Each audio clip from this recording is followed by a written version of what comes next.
So, ladies and gentlemen, welcome to our video of Mars in the ninth house in the sign of Leo for Sagittarius Ascendant people.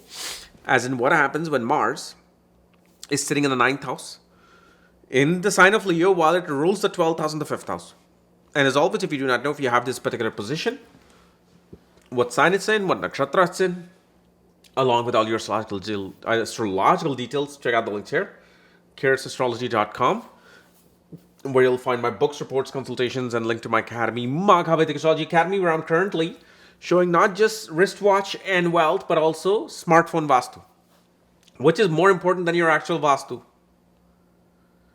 Because smartphone is something with you everywhere. When you go out, when you're at home, when you're in your room, when you're in your bathroom, when you're taking a shower, everywhere it goes with you. So you're going to learn some amazing techniques there. Learn something great there. Because I've practiced it. After I learned it from my teacher, I practiced it. Trust me on that. Anyway. So, Mars in the ninth house, right? First of all, younger brother will look like the father. Younger brother will behave like the father. Younger brother, or especially in a woman's chart, husband, will have a personality like your father. The way they behave, it'll be like that.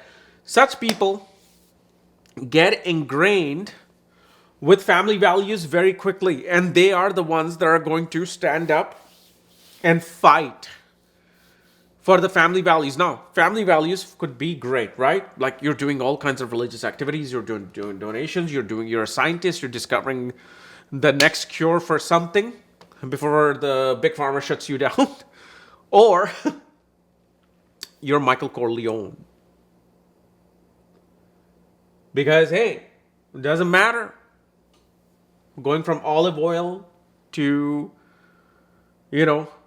drugs and all of that. But hey, you got principles. You learned something from your father and the lineage, and you're carrying that forward. No matter how ruthless and bad you are as a person. So here, Mars allows the person to do that. And especially with Mars, you will see probably the ninth year of your birth, father would have either dealt with some surgeries or some form of injury during that time period, or would have also had a major dispute, especially with a neighbor. Either neighbor or his own mother. Meaning that would be your... Actually, no, I'm sorry. Not the mother. Actually, yes. Your grandmother or your maternal, his in-laws. That would have taken place. And the other thing with Mars, Bhagyodaya occurs after the birth of children. Your education should only take place far away from home. If you try to attain your education in your homeland, it's going to be a lot of delay, frustration, and you have to fight your way to the top. But if you leave your home place and you gain an education, it'll be a much smoother ride. Now, of course, all of these things that I'm saying, if Mars is in a bad condition, it will be reversing those things. So you have to see how is Mars placed. If not the sign. Sign has nothing to do with it. Mars could be in Cancer in the ninth house, and it could be giving you excellent results. And in order to know the good and bad results, this is why I did the Nandi Nadi course. So you can actually see. It's literally a 1 to 2 minute technique to see if the planet is good or bad. What results it's giving.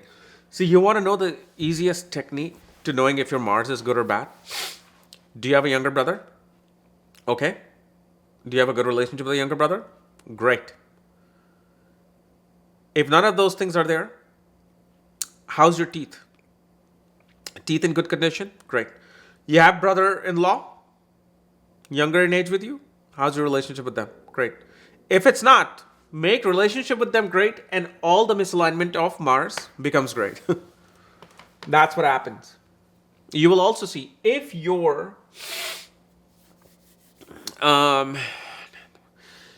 in-laws, with Mars in the ninth house, your in-laws, if they have a property on rent, that property, the tenant would be giving them the most problems, the most issues.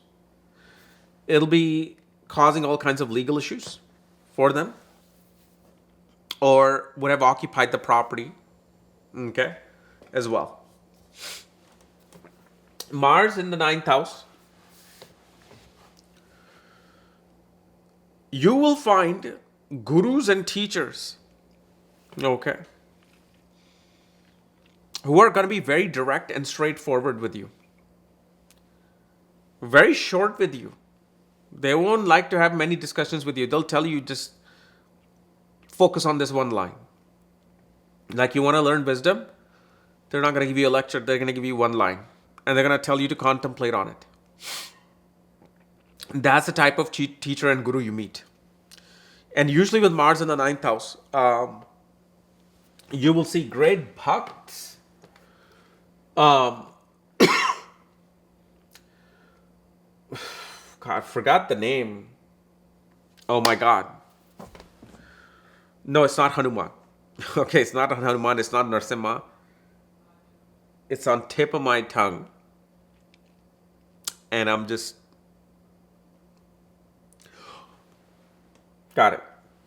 Mars in the ninth house, especially in India and even people in the foreign countries, somehow you will come across a Ramakrishna mission. And especially Vivekananda. You will be attracted towards Vivekananda at one point in your life. I'm not saying since birth this will happen. This could happen in the 40s. I myself, okay, one of my favorite places growing up in US was Vivekananda Ramakrishna Mission. And I never realized it, never valued who this man was. I used to just go see, I used to know who this was, Vivekananda. Same person was in my astrologer uncle's home. His photograph would be there. Ramakrishna photograph will be there. And I was like, okay, fine, some spiritual person, who knows. And then, of course, the gravitational value of Vivekananda, like how much gravity this man had, came through when I read his book. And since then, I'm like, oh my God, it's like Yogananda is like Amitabh Bachchan, and then Vivekananda is literally like Vinod Khanna or Shah Rukh Khan. You know, like that status. That's how important of a status they both have. So you will see with Mars in the ninth house, such people will find a very strong connection with a spiritual brahmachari. That's what I'm trying to tell you here. You'll find connection with a spiritual brahmachari. Also with Mars in the ninth, father, especially when either you were 18 or 28, would have had a teeth issue. Father usually would be a very technical individual, technical personality, like somebody who can fix things around the home. But the thing is with Mars, if Mars, Mercury are together, then you will find a person who could be a very atheistic individual, or somebody who only follows a counselor who is very logic. They need logic. Without logic, they can't believe in nothing. There's no like, oh, I can actually believe in this. So those are the things, because Mars is logic. You will see Mars in the ninth house people love watching guys like Neil deGrasse Tyson, Dr. Michio Kaku. Love to read about Michael Faraday. You know why? Because Mars in the ninth house produces some of the most excellent physicists. Because Mars is physics. So such people, especially in their higher education, even if they did CS, they would find that, physics kind of come easy to me. I'm quite aware of physics. And also you will see, whatever I've said with Mars, like I said, in the female chart, the husband will represent this. But in Mars in the ninth house, you will also see one thing. Post-marriage, you will either have a strong connection with the spouse or the younger brother. Never both at the same time. You have to pick. You'll automatically be, either you'll go far away to a different country where now you're talking to the younger brother once a year or something, and you're there with your spouse.